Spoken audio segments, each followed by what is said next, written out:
Hello friends, मैं हूं आपकी दोस्त नेहा और लेकर आई हूं आपके लिए फिर से एक न्यू वीडियो। आज की इस वीडियो में हम बात करने वाले हैं बीएड नोट्स में।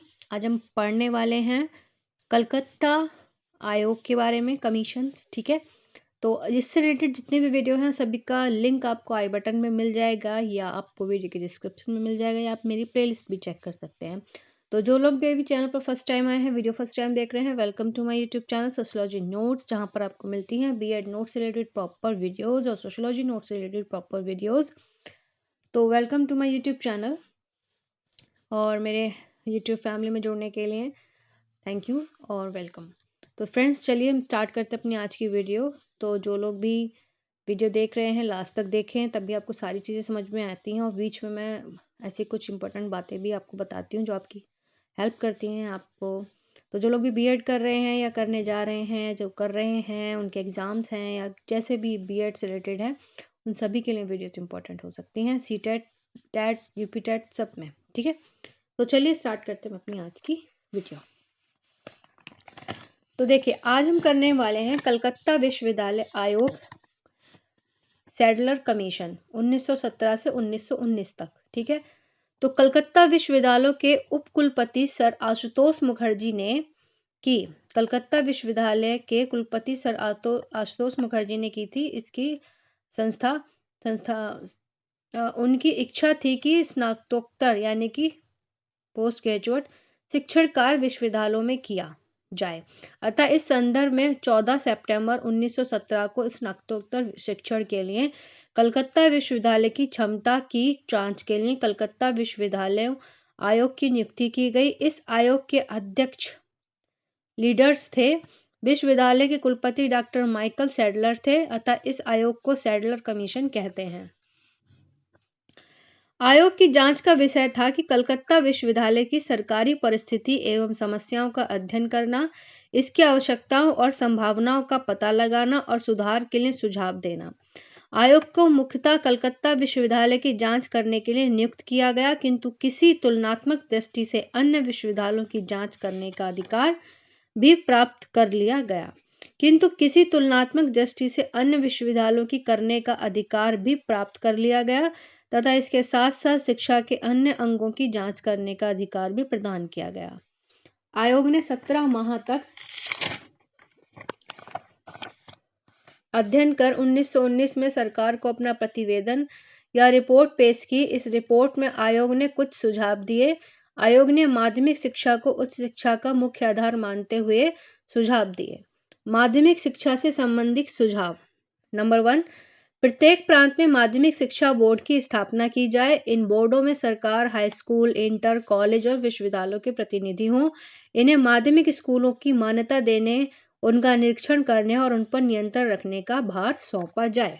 ठीक है, नेक्स्ट उन्होंने कहा कि इंटरमीडिएट कक्षाओं में को विश्वविद्यालयों से अलग कर दिया जाए। मतलब जो इंटरमीडिएट कक्षाएं हैं उनको विश्वविद्यालय में इंक्लूड ना किया जाए, उनको स्कूलों में इंक्लूड किया जाए। इंटर कॉलेज या तो अलग से खोले जाएं या इंटर कॉलेजों को हाई स्कूल से जोड़ दिया जाए। जैसे कि हम लोग करते हैं ना, हम लोग जब 12th 10th करते हैं तो उसी स्कूल से हम 11th या 12th भी करते हैं, या कई स्कूल होते हैं जो 10th तक होते हैं, उसके बाद हम 11th 12th अलग स्कूल से करते हैं।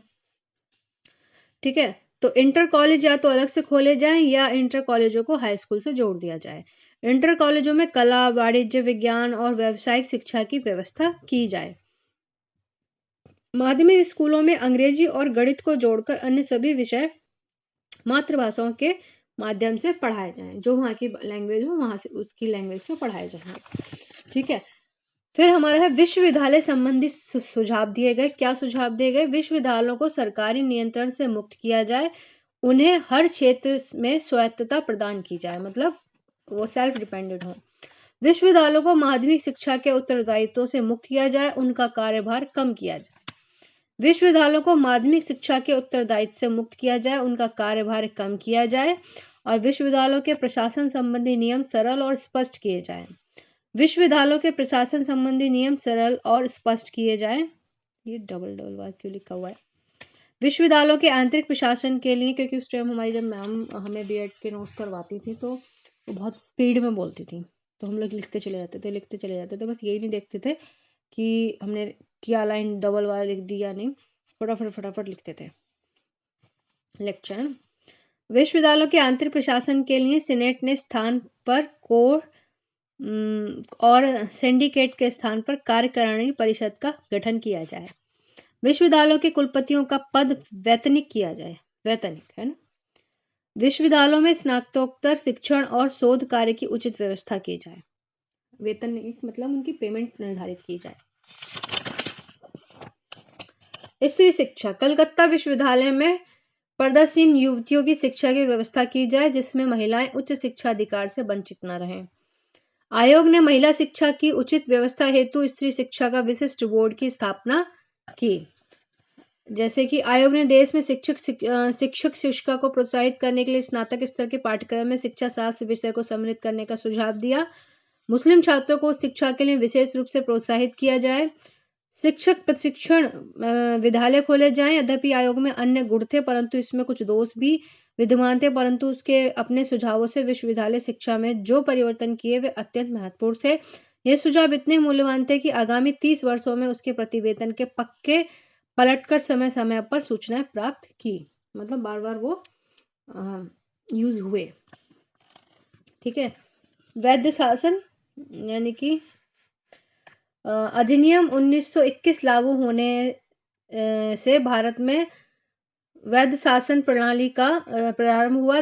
वैध शासन प्रणाली में सभी विषय 2 भागों में बांट दिए गए, संरक्षित और हस्तांतरित। संरक्षित विषय में वे विषय सम्मिलित किए जिनका प्रशासन में केंद्रीय सरकार, गवर्नर जनरल, काउंसलर और उनकी काउंसलर के द्वारा होता था। और हस्तांतरित विषय में के अंतर्गत वे विषय सम्मिलित थे जिन्हें केंद्रीय सरकार ने प्रांतीय सरकार को हस्तांतरित कर दिया था और इनका प्रशासन प्रांतीय सरकारें करती थीं। जो वहां की प्रांत की सरकारें होती थी वो करती थी। संरक्षित विषय पूर्ण रूप से केंद्रीय सरकार के नियंत्रण में होते थे तथा हस्तांतरित का मतलब एक जगह से दूसरे जगह पर भेज दिया जाए, तीसरी जगह से चौथी जगह पर भेज दिया जाए, उनको हम हस्तांतरित कहते हैं। एक हाथ से दूसरे हाथ, दूसरे हाथ से तीसरे हाथ। ठीक है। विषय के अंतर्गत में विषय सम्मिलित थे जिन्हें केंद्रीय सरकार ने प्रांतीय सरकार को हस्तांतरित कर दिया था और उनका जिनका प्रशासन प्रांतीय सरकारें करती थी। संरक्षित विषय पूर्ण रूप से केंद्रीय सरकार के नियंत्रण में होते थे तथा हस्तांतरित विषय केंद्रीय एवं प्रांतीय सरकारों के संयुक्त नियंत्रण में थे।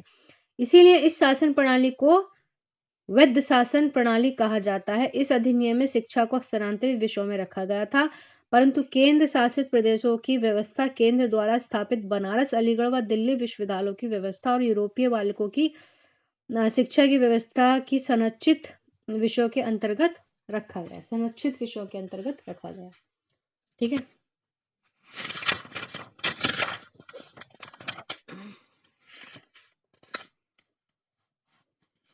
फिर आया हमारा हॉटेस्ट कमेटी। भारतीयों ने शासन की नवीन पद्धति द्वैध शासन पद्धति से असंतुष्ट होकर इसका घोर विरोध किया। इस विरोध के कारण जांच के लिए साइमन कमीशन की नियुक्ति की गई। इस कमीशन से भारतीय शिक्षा के संबंध में भी अपने सुझाव देने को कहा। कमीशन में शिक्षा समिति के अध्ययन के लिए एक सहायक समिति का गठन किया गया। इसके अध्यक्ष सर फिलिप हॉटॉस थे, अतः इसे हॉटॉस समिति कहा जाता है। हॉटॉक इससे पूर्व कलकत्ता विश्वविद्यालय आयोग 1917 के सदस्य के रूप में कार्य कर चुके थे और उनका ढाका विश्वविद्यालय के कुलपति रह चुके थे, जिनकी अध्यक्षता में इस समिति ने तत्कालीन भारतीय शिक्षा की नीति, प्रशासन और स्वरूप का बड़ी बारीकी से अध्ययन किया और 11 सितंबर 1929 को अपना प्रतिवेदन साइमन कमीशन को सौंपा। ठीक है। देखते हैं हॉटेक कमेटी के सुझाव क्या थे। हॉटेक कमेटी ने शिक्षा की सभी पहलुओं पर अध्ययन किया। उसमें प्राथमिक, माध्यमिक और उच्च शिक्षा तीनों के बारे में अपने सुझाव दिए। तो पहला तो उनका प्राथमिक शिक्षा संबंधी सुझाव। समिति ने अपने अध्ययन के फलस्वरूप पाया कि पिछले 50 वर्षों में शिक्षा प्रसार की गति जनसंख्या वृद्धि के अनुपात में धीमी हुई है। साक्षरता प्रतिशत घटाकर प्राथमिक स्तर पर अपव्यय व अप्रबोधन अत्यधिक था। इसे दूर करने के लिए समिति ने निम्नलिखित सुझाव दिए। प्राथमिक शिक्षा का भार पूर्णता स्थानीय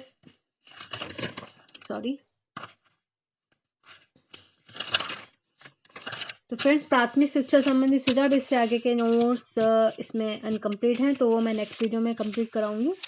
तो फ्रेंड्स, ये वीडियो आपको अगर अच्छी लगी तो लाइक शेयर कमेंट जरूर कीजिए। इसको आगे जरूर देखिएगा। नेक्स्ट वीडियो देखने के लिए चैनल को सब्सक्राइब कर लीजिएगा। अगर वीडियो पसंद आती है तो उसको आगे भी ज़रूर फॉरवर्ड कर दीजिए ताकि और लोगों तक पहुँच पाए और जो लोग भी बीएड कर रहे हैं वहाँ तक ये वीडियो पहुँच पाए। थैंक यू सो मच मेरे सभी फ्रेंड्स को।